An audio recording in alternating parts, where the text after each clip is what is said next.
Upelelezi wa idara ya upelelezi wa jinai inayofahamika kama DCI hii leo waliufukua mwili wa mbunifu wa mambo ya ndani Jeff Mwathi, huku uchunguzi kuhusu hali ya kifo chake ukizidi.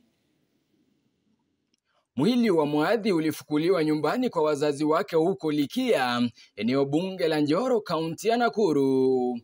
Maafisa wa upelelezi wanatafuta kufanyia uchunguzi mwili wa Mwathi ili kubaini kilichosababisha kifo chake. Maafisa wa upelelezi wanatafuta kufanyia uchunguzi mwili wa Mwathi ili kubaini kilichosababisha kifo chake.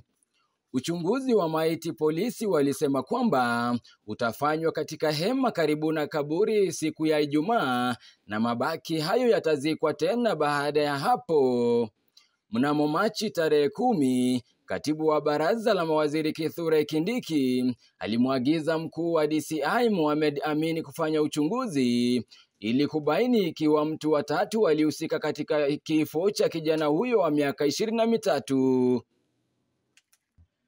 Mkuu wa DCI alitembelea nyumba ya DJ Fazzo kuchunguza kwa uzito kesi za madai ya kujitoa muhanga. Agizo hilo lililotolewa baada ya ghasia za umma, huku Wakenya wakitaka uchunguzi wa kina kuhusu kifo cha Mwathi kubainika. Mwathi alifariki katika hali isiyoeleweka katika nyumba ya Kasarani kwa mwanamuziki wa Mugithi DJ Fazzo ambaye jina lake halisi ni Lawrence Njuguna. Awali ilidaiwa kuwa Mwathi alifariki kwa kujitoa uhai mnamo Februari 23 baada ya kuruka kutoka kwenye nyumba ya ghorofa ya 10 ambapo DJ Fazzo anaishi huko Kasarani. DCI baadaye angelitia shaka simulizi la kujitoa muhanga baada ya kukagua madirisha ambayo Mwathi alidaiwa kuruka kupitia. Polisi walisema sehemu za kuchomea madirisha ni ndogo mno kwa binadamu kuweza kutosheleza.